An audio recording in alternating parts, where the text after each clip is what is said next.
अस्सलाम वालेकुम। आप देख रहे हैं मैं मंटू नहीं हूँ। मैं इधर इफ़रा जब जा रही होती है तो उसका सामना इफ़रा महमल जा रही होती है तो उसका सामना इफ़रा के बाप से होता है। उसके दोस्त उसको बताता है कि ये इफ़रा का बाप है। वो भागती हुई उसके बाप के पीछे जाती है और वो कहती है कि अंकल इफ़रा कहाँ है। वो उसको कहता है कि बेटा तुम कौन हो। महमल उसको बताती है कि अंकल मैं इफ़रा की दोस्त हूँ। वो कहता है बेटा तुम्हें पता है कि इफ़रा कहाँ है। वो कहती है नहीं अंकल मुझे तो नहीं पता कि इफ़रा कहाँ है। वो कहती है आ जाए मैं आपको ले चलती हूँ। वो उसे अपने घर ले आती है, जिस पर वो पूछता है कि मैं तो समझा शायद तुम मुझे थाने लेकर जाओगी। वो कहती है हम पुलिस को यहीं पे बुलवाते हैं। इतने में वो जो रिश्ते वाले उसको देखने आए होते हैं वो बहुत खुश होते हैं, इफ़रा को महमल को पसंद करते हैं और वो बहुत खुश हो रहे थे। इतने में महमल उसे अपने घर लेकर आ जाती है। इधर मिस मारिया सर मंटू से पूछती हैं कि आपको कैसा लग रहा है। वो कहता है मुझे अच्छा लग रहा है।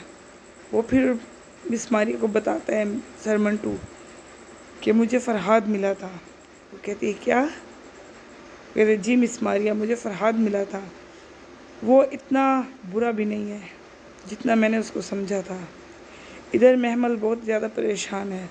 वो अपने बाबा को सारी कहानी बताती है कि मेरी दोस्त इफ़रा है और ये उसके बाबा हैं और 6 दिन हो गए हैं उसका कोई अता पता नहीं है। इस पर उसका बाप इफ़रा के बाप से पूछता है कि आपकी बेटी कब से लापता है। वो कहता है कि 2 साल हो गए हैं। वो घर से झगड़ा करके वापस इधर आ गई थी और हमें उसका कुछ नहीं पता कि वो कहाँ रहती है कहाँ। जिस पर उसका बाप सुनकर हैरान हो जाता है और वो कहता है कि क्या इफ़रा आपकी सगी बेटी थी। जिस पर उसका बाप कहता है हाँ जी वो मेरी सगी बेटी थी। इस पर उसका बाप महमल का बाप ये बातें सुनकर चला जाता है। इधर पुलिस वाले इफ़रा के बाप को उसके फ्लैट पर ले जाते हैं तो वो चीखने लगता है, अपनी बेटी को बुलाने लगता है कि इफ़रा तुम कहाँ हो बेटा कहाँ हो। लेकिन उन्हें और कुछ नहीं मिलता है, सिर्फ एक गोली मिलती है। जिस पर वो कहते हैं कि यहाँ पे ज़रूर कुछ हुआ था। इधर इफ़रा की शादी की तैयारी हो रही है। जो इफ़रा की सास बनने वाली हैं वो उसकी अम्मी को सारे उसके जेवर दिखा रही हैं और वे कहती हैं कि मैंने ये वाली अंगूठी पसंद की है जब इफ़रा मंगनी में पहनेगी। इधर सर मंटू से इफ़रा बात कर रही है और वो सर मंटू महमल को बता रहे हैं कि मुझे फ़रहाद मिला था। वो कहती है क्या बात कह रहे हैं सर, ख़तरा और आप उससे मिलने चले गए। वो कहता है कि हाँ वो इतना भी बुरा नहीं है। वो सारी ये बात जो महमल से हुई वो मारिया को बता रहे हैं। इधर फ़रहाद का बाप उसके अपनी बीवी को कहता है कि तुम्हारे बेटे ने एक लड़की अगवा की है, अगर ज़िंदा है तो उसे वापस कर दे। इधर उसकी बहन उससे पूछ रही है, फ़रहाद की बहन उससे पूछ रही है कि वो लड़की कहाँ है, ज़िंदा है या मर गई। वो कहती है उसने मुझे कॉल की थी और उसने मुझे सारी बात बताई कि फ़रहाद मुझे चीट कर रहा है। जिस पर मैंने उसे डांटा और मैंने उसे समझाया। फ़रहाद कहता है तुमने बिल्कुल ठीक किया। लेकिन वो कहते तुम बताओ कि वो ज़िंदा है या मर गई। इधर उसका बाप अपनी बीवी को बताता है कि तुम्हारे बेटे ने एक लड़की को अगवा किया है।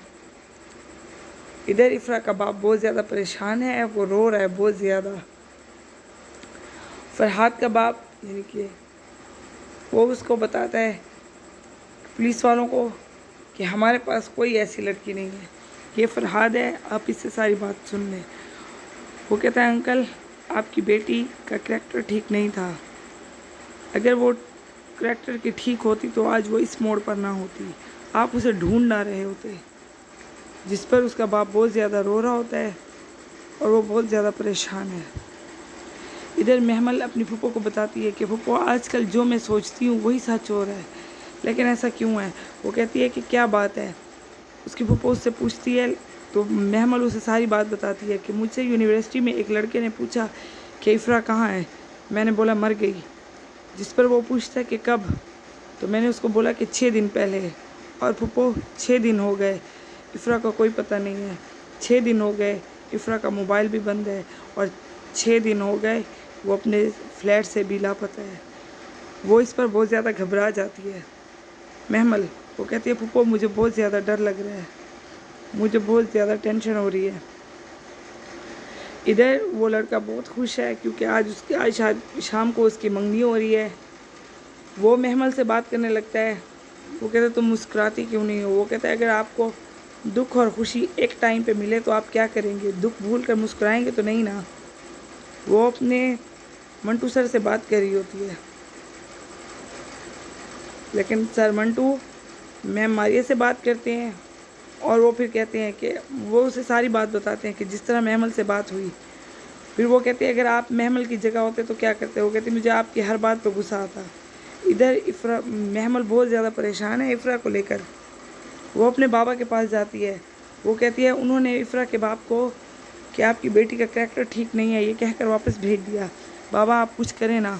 वो कहता है बेटी तुम देखो कि आज शाम को तुम्हारी मंगनी है और तुम एक ऐसी लड़की के लिए परेशान हो जो खुद घर से 2 साल से भागी हुई है। वो कहते तुम अपनी मंगनी के लिए तैयारी करो, तुम खुश रहो, तुम परेशान मत हो।